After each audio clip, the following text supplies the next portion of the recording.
Welcome to In the Envelope, a podcast from Backstage, the one-stop shop for actors and creators both above and below the line.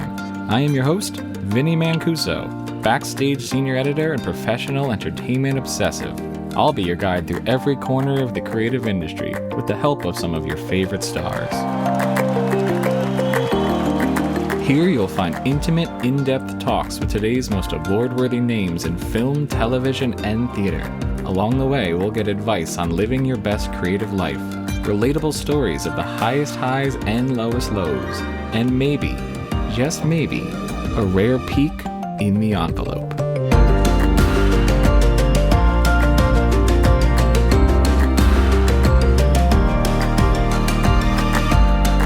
I did have this weird belief that I would be able to be an actor. Just it really does feel like the same type of belief that one day I'll fall in love. Mm-hmm. And you're you can't imagine the person's face, you can't exactly know how you'll get there. I just always felt I'm not gonna stress myself too hard on this. I'm gonna want it really badly. I'm gonna feel it in my heart. It's gonna break me. It's gonna break my heart in a way. Maybe it will. But I'm not going to disconnect.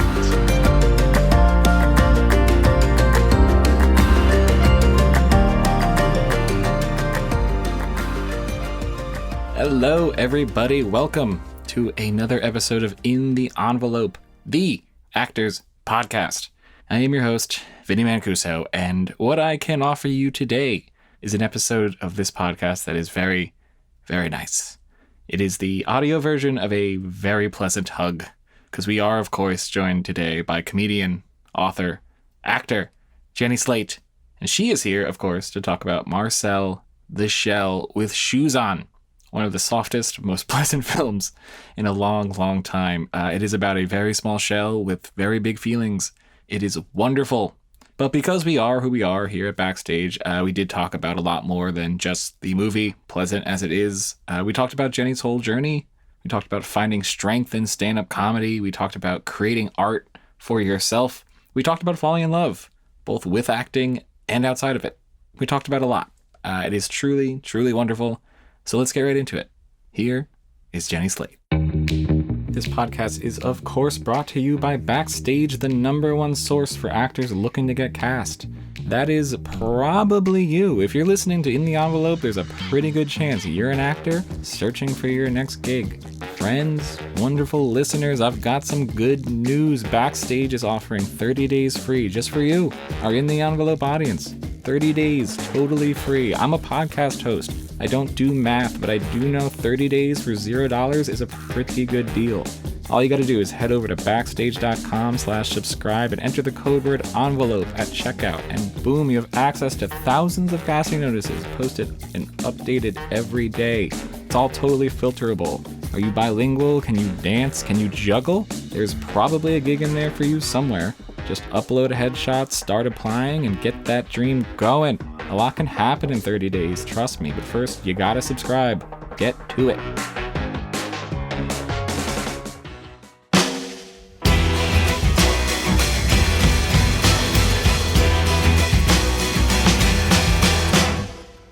Jenny Slate is one of the most versatile voices in the industry today. A veteran of the Brooklyn improv comedy scene, Slate has since tackled everything from blockbuster comic book movies to poignant dramedies to scene-stealing sitcom characters, all while balancing a series of voice acting performances in projects like Bob's Burgers, Zootopia, and the Lego Batman movie. Recently, her voiceover talents led her to Marcel the Shell with Shoes On, the feature-length take on the famously heartwarming stop-motion short that Slate and co-creator Dean Fleischer-Camp first dropped on YouTube in 2010. Here is the great Jenny Slate.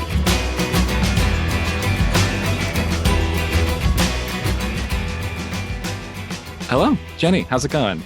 Thank you so much for being here.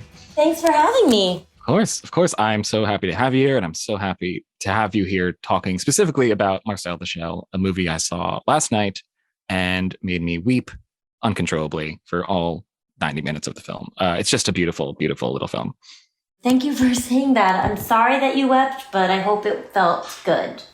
No, it was like a very, very cathartic. It was like a nice, like a nice hug, like the way I've been describing, like people are like, oh, what's the movie like? I'm like, it's like sitting in a nice chair, like a nice, nice, comfortable chair for 90 minutes and just being able to feel everything. Yeah, I feel like that. It can be on the verge of like, at the end of Good Will Hunting when Robin Williams hugs Matt Damon, and I forget what he says to him, but it's like sort of a bit darker. It's something like it's not your fault. I think it isn't. It's not your fault. Yeah. He says it's not your fault. So that's not really what our movie is about. But when like Matt Damon just has that big cry and it just feels so good to even watch it, and it means something. I hope this is like a happier, lighter version of that, because that again is very dark. Yeah, it's like the movie's not telling me it's not my fault. It's just telling me like you're okay. You're okay. You're here. It means a lot. It means a lot that you're here. Absolutely. So by nature of who we are, because we are backstage, we love the entire journey. So I can't wait to talk about Marcel, but I also want to talk about the entire road that led to Marcel, and that includes the very beginning.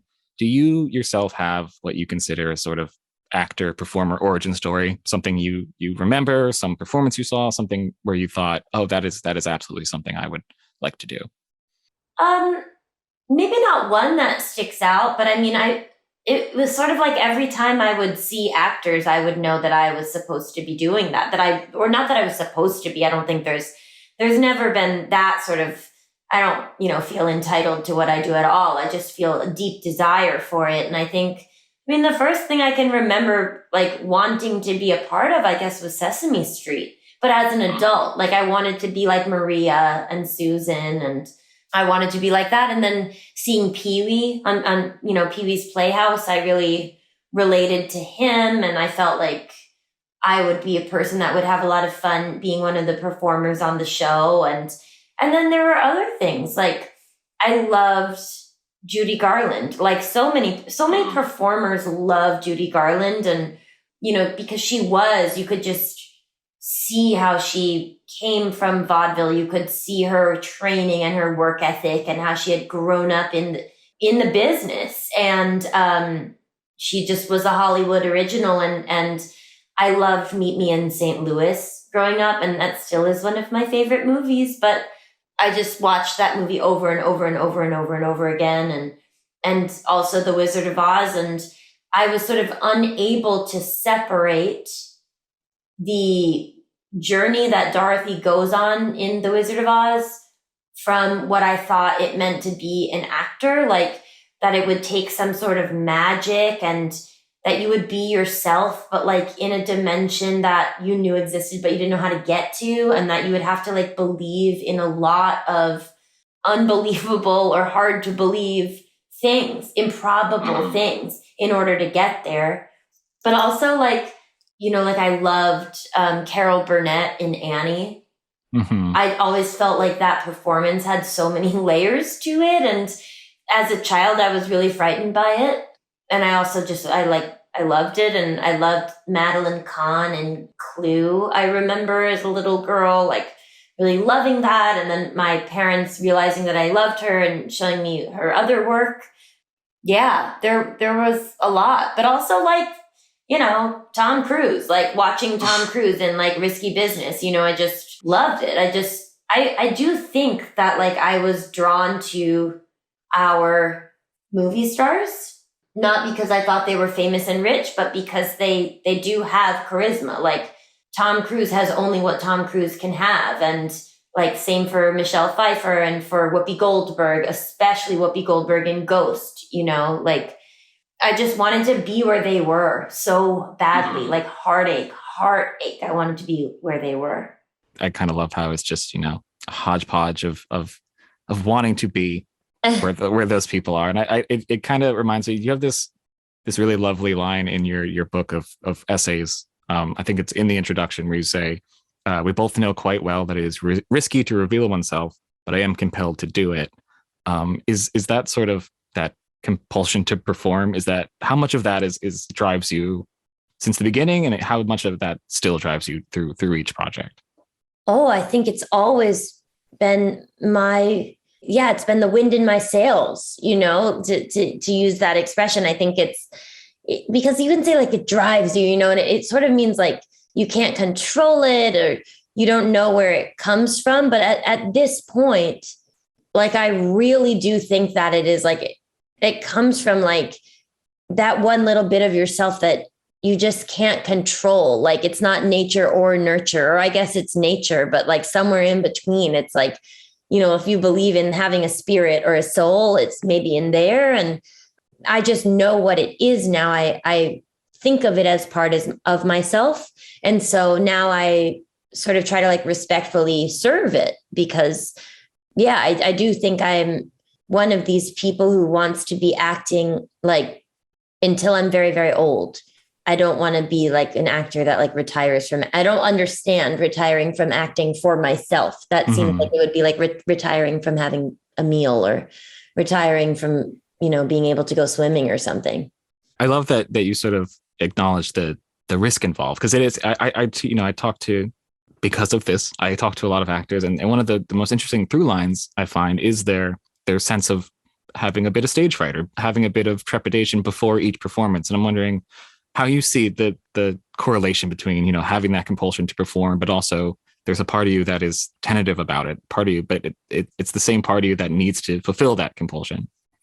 I think it's just wanting it really badly, really, really wanting to be accepted. I think when you admit to the force of that feeling and to the size of it, you, of course, summon its opposite, which is like failure and not acceptance. You know what I mean? Mm-hmm. When did it become clear to you that was going to be what you did? I know that's a very general question. I know it's a very overarching, I look at your life, but I feel like there's always the people who want to be actors, the people who want to perform, and the people who do perform and need to perform. When did you sort of decide, okay, this is what I'm going to do? It's so funny, but I just can't remember a time when I didn't want to be an actor. I always did. I think, when I graduated from college, I had to say, well, how am I going to do this? And I had a lot of doubt. And it was so, it really, really felt like looking up into the sky and making a wish. I did not know how to begin. And I had sort of taken acting classes here and there, and none of them like really seemed like they were putting me on a path, But I did have this like weird belief that I would be able to be an actor. Just like it really does feel like the same type of belief that like one day I'll fall in love. And you're like, you can't imagine the person's face. You can't exactly know how you'll get there, but you really know like that there's a possibility that there's an option for it. It's just like, I just always felt like I'm not going to stress myself too hard on this. Like I'm going to want it really badly. I'm going to feel it in my heart. It's going to break me. It's going to like break my heart in a way. Maybe it will, but I'm not going to disconnect. And what that looked like for me was like, I did as much acting as I could reasonably do without being a professional when I was a child, because my parents wouldn't let me. So like all the plays in school and all the plays at camp. And I also did speech team at my school. And when I went to college, I, did plays. I did the improv group. I did this thing at Columbia that they had called The Varsity Show, which was like it was a musical that was based off of weeks of improv. And then like writers would write the musical based off of it.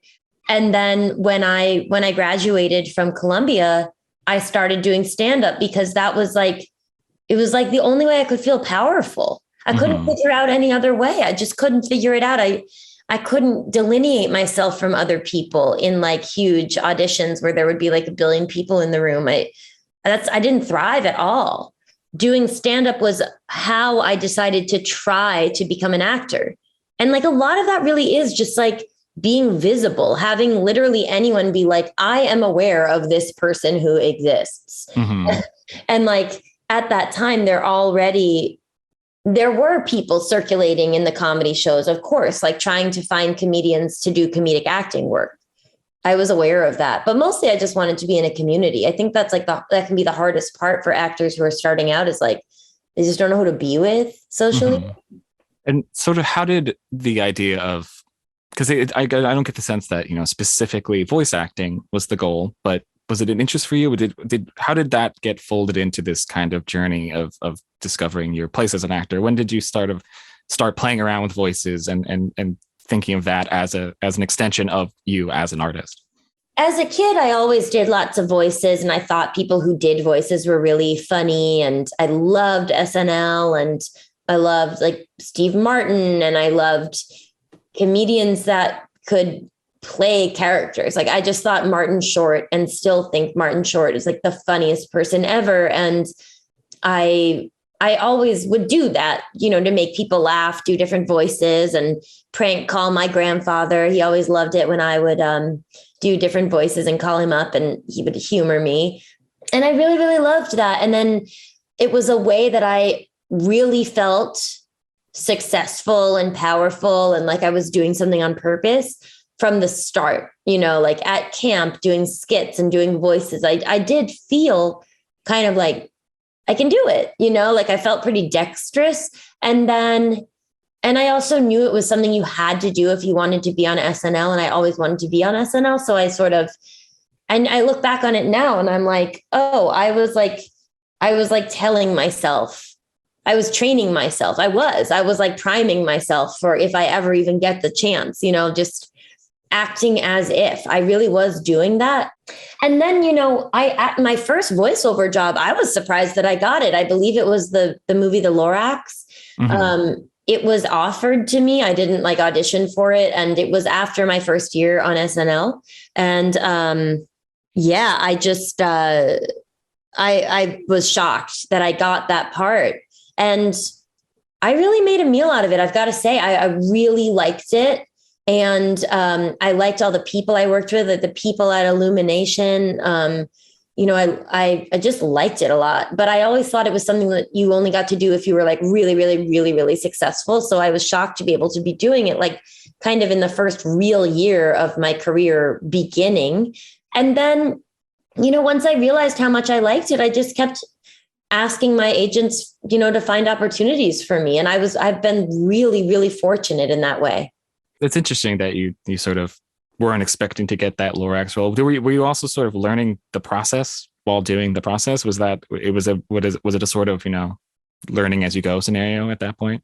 I think it's not a very difficult process to learn. Like you literally do what you think people do, either like if you're getting in there and they already have what they call the lip flap, like they already have the mouth moving, you try to match that. But a lot of times you're seeing an animatic, you're not seeing much, or you're seeing something that's like basically complete and you just sort of impose yourself onto that. And I just thought it was so cool. Like that actually is my answer, is that I thought the booth was so cool. I thought the headphones were cool. I liked the way my voice sounded when I was spoken to the microphone. I liked that there were snacks at the studio.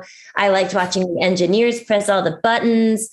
I've always loved also more than anything, like the inside of the filmmaking process, whether or not that's an animated film or a live action film. Like, I just think it's such a privilege to be on a set. It's so cool how people always say the same things. Like even when you go to the bathroom and they say she's going 10-1, I love it. I love being included. Nothing makes me feel better than being included. And I love that there's a tradition for how a set is run. I also love that within that tradition, some of the things have been discarded, like the tradition of abusive old male bosses. I like that is something that we're saying is not something that we need anymore. But, in terms of the way they say we'd like to invite you to set, it feels so fancy, and the way that the trailers are, and the way that you can be when you come into the hair and makeup trailer, when you get in there and it's really early and everyone's starting their day and it's that you are part of what a vibe will be. And that if you're kind, it really makes a difference. I just like that whole thing. I just love it. I love talking to actors who, there's all kinds of answers, but I think one of my favorites, just it's really cool. It's really cool to be on a movie set. I think thinking that the entire circus of it all is cool is, I don't know. That's just as good as giving, talking about, the craft and the process and getting very serious about it. It's very cool. And I kind of just love whenever I hear the enthusiasm for something like that. Oh my gosh. I mean, it's my true love.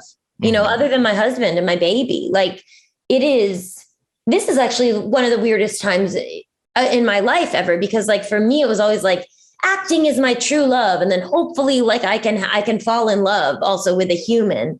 And then, and then like also just had so many upsets in my own personal life. And then when I met my husband, Ben, and I was like, oh my God, I've never loved a person in this way where I just feel so equally met by their love.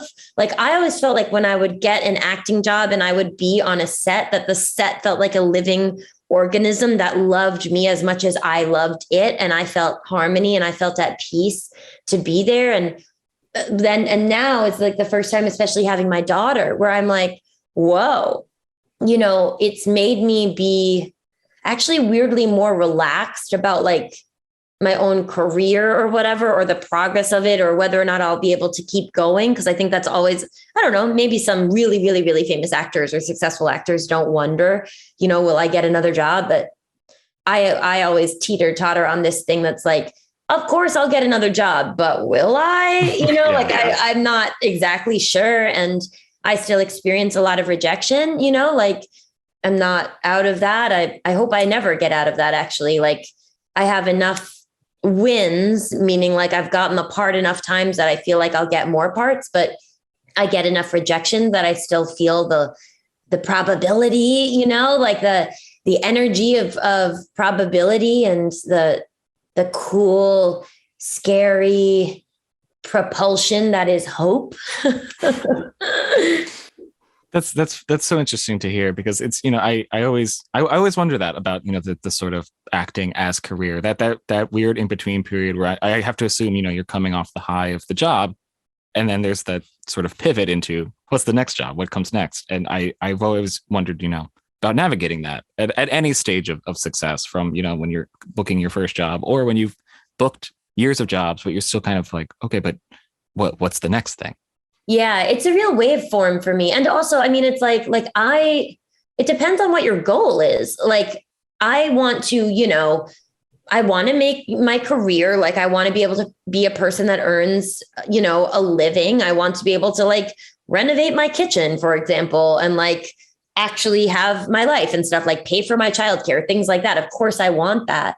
But like, am I interested in, having everybody in the world know my name? Absolutely not. So that helps a lot. Like I think when I was younger, I was like, I just want to be recognized. Like I just, I want to be recognized for what I think I have. And now I don't feel that way. I don't have that ambition in that same way. And now I'm just like, I really want to be involved with creators who are just so inventive and who are kind and who are going to make something beautiful or terrifying, or beautiful and terrifying, or, beautiful and hilarious. And I have a different goal. But am I afraid that, like, because I live in Massachusetts and I am 40 years old and I'm a mother and I really actually put my daughter to sleep every night, that people will forget about me? Of course I am, like I'm not out there doing whatever apparently you might need to be doing. I'm living a daily life in this small town in Massachusetts, and that's my choice, So of course it's a waveform. Sometimes I'm like, everyone knows I exist and they're sure to bring me something cool. And sometimes I'm just like, oh my God, I am the person who is, doing the 11th load of laundry and constantly, like reminding people to not leave wet towels on the floor or whatever. And I'm like just another iteration of all the other women in my family who have ever existed, like it's everything. It's everything. That actually reminds me of right before this, I was reading a profile of you from, I think, 2011 in the Columbia College Today newspaper, where you discussed feeling a little weird about, you saw someone refer to you as Jenny Slate of Marcel the Shell, and this idea of, your work defining you, your name being tied to something, and that being why people, put you in a magazine, why people talk about you. And I'm wondering how that's changed in the last decade, this idea of your approach to, because it sounds like that's been an evolution of how seeing your work and how it defines you. Oh, that's become pretty normalized for me. Like now I just understand that. And I think it's right to think of me as Jenny Slate of Marcel the Shell. I mean, that's sort of the main way that I think of myself, as being like front facing into the world. That makes sense to me. Weirdly, like what has been a more interesting challenge is bridging the space between, you know, the me that was in New York and LA and then New York again last week, and going on the talk shows and doing the Today Show or whatever, like 4 a.m. and like waking up so early and putting on fancy clothes that I have to give back. And, you know, all of that, and really doing like interviews and representing my work. And then coming back home where, you know, one person at the center of my life, my baby, has no idea what I was doing, nor is it relevant to her. And so that part isn't a part of our relationship. And now I'm working on keeping that, you know, that memory of myself as this person who was able to be concise in an interview, hopefully, and talk about her creative process and all of that. I want to hold it all at once. And I actually think it will end up being important to my daughter that she sees me as a powerful and satisfied person. But I just like haven't like exactly figured out how to be totally integrated there.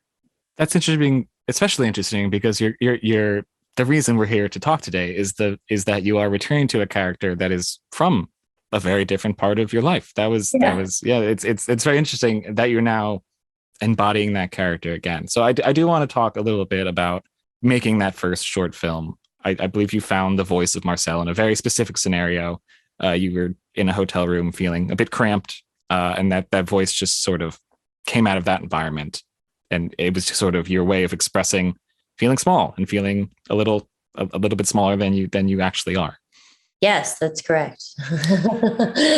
How much of that creation process, because it does sound like, you know, that's creating a character from just a feeling. How much of that informed the way you created characters from then on, for the rest of your career? I think it's really informed the way that I, you know, wrote my book, Little Weirds. And I think it really, really opened something up for me in my own stand-up. Like just that it's acceptable for me to be joyful and like in love with one thing or another while I'm on stage. You know, my dad recently said to me, like, a lot of people don't pair happiness with stand-up, you know, like even, and I tend to be very happy on stage, like, and show my happiness, and even to be happy when I'm talking about something that's distressing and that is like actually real for me, like really distressing or something that was embarrassing, like to say it with bubbles in a way is something that I learned from being able to be Marcel, because like, you know, he does, especially in our film, he's stricken, you know, by separation and grief, but he's not like immobilized by it at all. It's just made him look at other parts of himself. He's forced to integrate his circumstances into how he lives, but he has a belief system that guides him, which is that, you know, he wants to have a good life. And I feel the same way, you know, and so he's helped me to show that. A lot of my most personal work is showing that. And I'm attracted to projects that want to show that as well. You know, like the movie Obvious Child, which is one of the first movies I was ever in. It shows a woman, you know, a stand-up comedian getting an abortion, but that's also because she wants to have a good life. That's what that's about. It's about how do you do what you need to do and do it specifically and on purpose so that you can self-actualize. And, you know, her story specifically, it's like bifurcated in a way.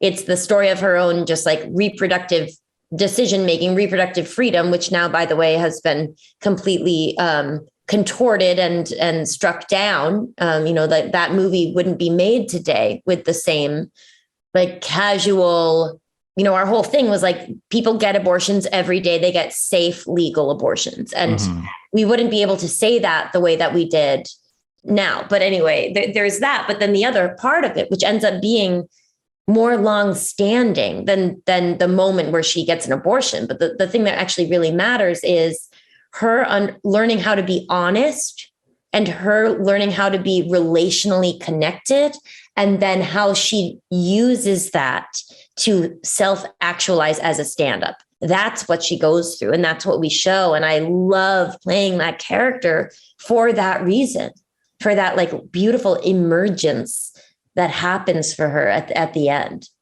Is it sort of like that sense of connection is something, because that pops into my head when I think about specifically the movie Marcel the Shell, which she was on, because it does feel like one of those movies that is reaching for something in everyone. It's just sort of, it's trying to hit a place where you, like we said at the beginning, it kind of feels like it's telling you whatever you're feeling, that's okay. Is that a driving force for you in your character creation process? Because it does kind of sound like just that act of reaching out is a core part of it. Yeah, I love it. I just love how it feels. I love how it feels to reach out in earnest, and that it doesn't have to be saccharine or sappy. And in fact, I think the people who sort of understand Marcel as like cute, or like, you know, he's like a cute guy, or and they're like annoyed or something by that. I think they like don't get it. That's my, you know, feeling about it. Not that there's like, I'm getting that reaction a lot. I actually think most people feel very close to Marcel. But I love how Marcel shows his process for living, and what it does, again, much like, you know, this is like sort of like my answer to your question before about like, well, why do you perform if it makes you feel so scared? Mm-hmm. And it's like, the answer is like, if you show one side of something, you call into being, you evoke its other side. So like, if I reach out to you, you are reminded, probably in one way or another, that you also can reach out. You know, like I can only go halfway. That I can go as far as I can go, but the other length belongs to you, or at least that's how I arrange my own output. Like some people, they just kind of lasso, you know, but like I am asking, I'm making a request. A lot of my own self, you know, my created work for me is a request. So what does that mean for you, literally, physically, when you're sort of coming back to the voice of Marcel, and you're sitting down with it, and you have, you know, the script and the microphones? How is it that you physically get into the mindset, the whatever it needs to be done to get to the place where you are Marcel? Well, first of all, usually we end with a script, like, and that's what the process was in the movie, is that like we had a treatment, we recorded, then Dean Fleischer-Camp, the director, and Nick Paley, our co-writer, went through the audio and like started fashioning it into the parts of a script, and then writing scenes within what had already been recorded. And then we would like re-record. And it was a very layered process of, you know, creating a final script. So I think like the first thing that we do is like, we create an environment, Dean and I and our producers, where this is all that we're doing. This is all that we're doing. The entire world is Marcel's world. If Marcel is in the kitchen, we're in the kitchen. We really get as close to the truth as possible. And then we just start to sort of record, having a conversation, and Dean actually interviewing me in character.